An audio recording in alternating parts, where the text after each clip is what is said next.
KUGN News Talk 590. Along with Grant McHill, I'm Storm Kennedy. They are Matt and Donovan of Defensive Firearm Instruction in studio with us.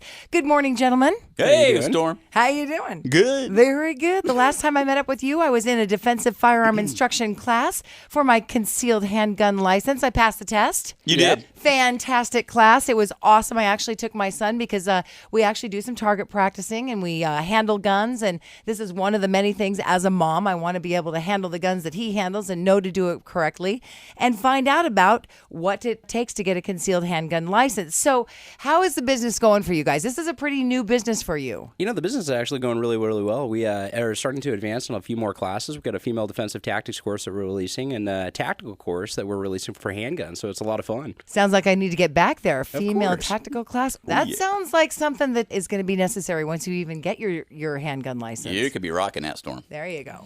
So one of the stories that we've been covering very closely here at KUGN is that more and more inmates are being released from prison because of lack of jail bed funding. In your opinion, does it make sense to get a concealed handgun for safety with more and more criminals on the streets? You know, it makes a lot of sense, specifically in regards to, becoming an asset to your community as opposed to a liability. Especially with the reduction in Lane County Sheriff's Department officers, we're seeing an increase in crimes and increase in inmates being released, and people need to understand that they need to take their personal protection in their own, in their own hands. It's a really, really important thing.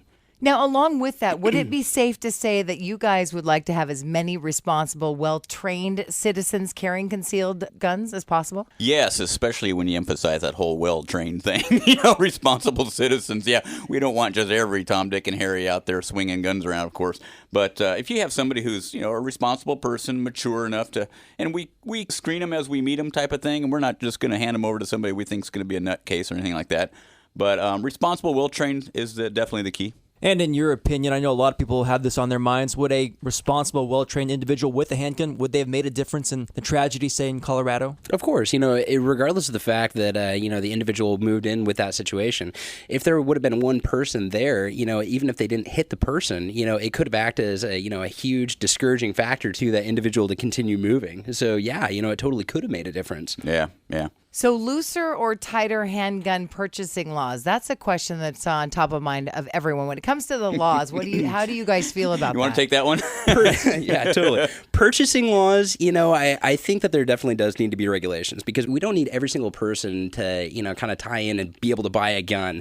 We only need the responsible people or legally law-abiding citizens to be carrying firearms. As far as carrying a firearm, we definitely notice that the states with higher levels of restriction on gun laws, tend to have higher crime rates. And so when people have the ability to police themselves, the crime rates are down. Now, you have to take a class like this in order to get a concealed handgun license. Absolutely. Correct. And in the state of Oregon, is that the only thing you need to get a handgun? What you'd end up needing to do is you need to take a class for competency, which is like the one that we do with defensive firearms instruction, and then you'd have an application process that you go through with the Lane County Sheriff's Department. And right now, the wait on that's about 32 to 40 days. They have to within 45 days or give you a written letter explaining why they didn't allow you to have one or why they won't give you your license. All right. Yeah. Okay, so let's go back to female defensive tactics course. This is a brand new course that you guys are going to offer and start up here real soon. What's that all about? We actually started this course simply because, with school ramping back up and the increase of inmates being released into, the population, there's definitely a need for it. So we're actually releasing this course with Jason Georgiano of The Art of War over at his gym, and we're keeping the price pretty low on that one so we can do it as more of a service to everybody. And after the basic courses such as this, is there further courses to continue to build your skills? Oh, yeah. Yeah, we've got advanced courses beyond the beginner course to keep building on it. Because what we're actually doing is kind of providing a building block process of learning. Just like, I don't know if you're going to be a pilot or a race car driver, something like that. You start small, you start with the basics, then you keep building on those as you go. So different levels of, we got tactical, beginner, 1, 2, 3 levels. So the Art of War, MMA Fitness, how are you guys tied in with them? It's actually one of our affiliates. I've been going over to Jason Georgiano's gym for a couple of years now. He's got a lot of really good stuff to offer. He does Muay Thai, Jiu-Jitsu, mixed martial arts. And, we sat down with him, worked out the kinks of, what hand-to-hand stuff would be practical for females to utilize in the self-defense role. And so we worked out. We're going to be teaching at his gym, and it's a really good program. So what are some of the common problems you see with your students? Wow, common problems. Unlearning bad habits. A lot of the people have learned some of the basics of shooting from, say, a parent, a father or a grandfather who well-intentioned, of course, but by the time they get to us, we see lots of bad handling habits, swinging the muzzle around, what we call muzzling somebody, where you're pointing at a person as opposed to a target kind of thing when you're just on the range. Bad grips. Just generally poor gun handling etiquette, really. And more importantly, we're noticing a pretty large amount of people that have a misconception of what the laws are. What you can do, what you can't do, how you should act, how you shouldn't act. One of the most important things that we teach, especially in the concealed handgun license course, is how do you deal with local law enforcement.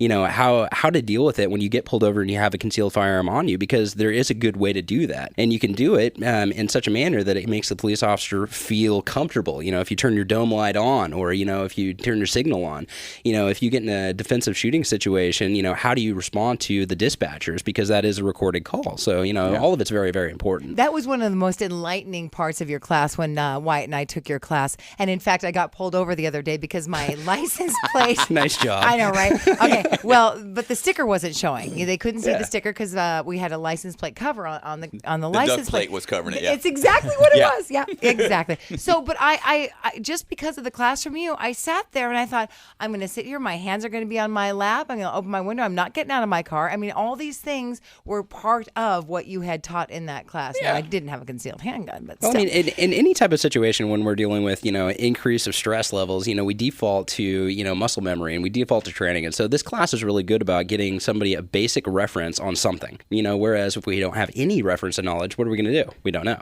Now, men versus women, you cater to both. Who do you find is more apt to take your class? We've actually seen a pretty huge increase in females, and obviously that's just simply because there's a need for it. With increased crime, that's a target demographic.